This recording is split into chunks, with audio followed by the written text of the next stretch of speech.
You're cheering on your favorite high school football team, and we're here to help. We have highlights, spotlights, scores, and more. It's Morning Times Football Friday! Woo!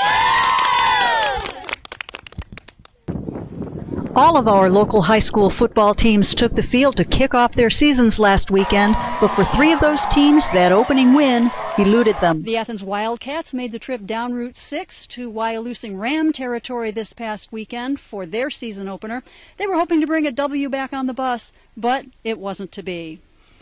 The Athens Wildcat defense played plenty well enough for Athens to win. Unfortunately, the team gave the Rams the ball in Wildcat territory 3 times, and Wyalusing capitalized on each one of those attempts. This week should be a much different story when Cowanesque Valley comes to Athens. The Wildcats host the Indians Friday night at 7 o'clock at their own field. Cowanesque Valley got solidly thumped by a very strong North Penn football team this past weekend. Athens should be able to put some points on the board, and their defense will probably stymie Cowanesque Valley as well. Marines were seriously outsized by the Class A Vestal Golden Bears, but sometimes good technique makes for great football. Watch number 11, David Kelly, coming off the corner. He absolutely smacks Thad Zaprzinski and drops him for a loss. Several plays later, the Wolverines are trying to make something happen on offense. Jeff Mastrantono, number 10, has come near side and lined up at wide receiver. Zach Cooney goes under center, and he takes the snap, backs up, looks for Mastrantono, who looks over the shoulder of his defender. He's good for a 45-yard reception.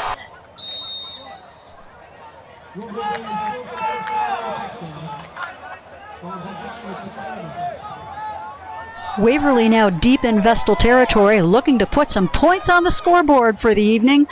Zach Cooney lines up, calls his own number, shoots the gap in the defensive line, and runs 11 yards for the Wolverines' first touchdown of the evening. It won't be enough, though, as the Wolverines fall to the Vestal Golden Bears 41-14. The Section 4 schedule handed Waverly 2 big, strong opponents to open their season. After the big loss to Vestal, next on the Wolverines' plate are the Maine Endwell Spartans, one of the better football teams in the region. And now Waverly has added injury to insult. Quarterback Zach Cooney and David Kelly, both of whom you saw in our highlights, are both out for several weeks with injuries. The hobbled Wolverine squad takes on the Spartans Saturday afternoon at 1:30 at ME's Alumni Stadium. Sayre's looking for a little bit of luck Friday night when they host Our Lady of Lourdes from Shamokin at the Lockhart Street Bowl. Saturday, the Redskins opened on the road in Bloomsburg, where they took on the Columbia Montour Votac Rams. This was actually a pretty competitive game for 3.5 quarters. Neither team could get past the other's defense.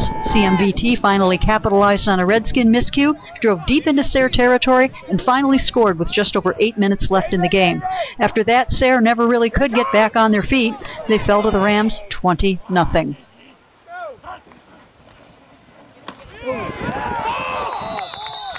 Our feature team this week, the Tioga Central Tigers. When the Tigers took their home field last Friday night against the Newark Valley Cardinals, they wanted to make a statement. That statement, we want the Section 4, Division 8, and Class D crowns.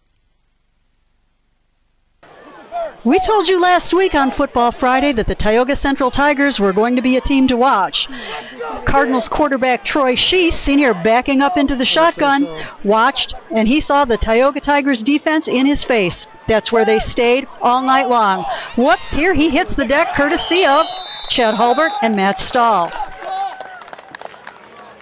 Same series, he backs up into the shotgun one more time. Doesn't offer him much more protection than it did on the last play, because he's going to hit the turf again, this time thanks to Cody Floyd. On another series, they decide they'll try to hand it off to their running back, Austin Argenta. He doesn't have much success either, because here comes the welcome wagon, led by Stahl, Floyd, Mikey Malella, and Nick Talcott.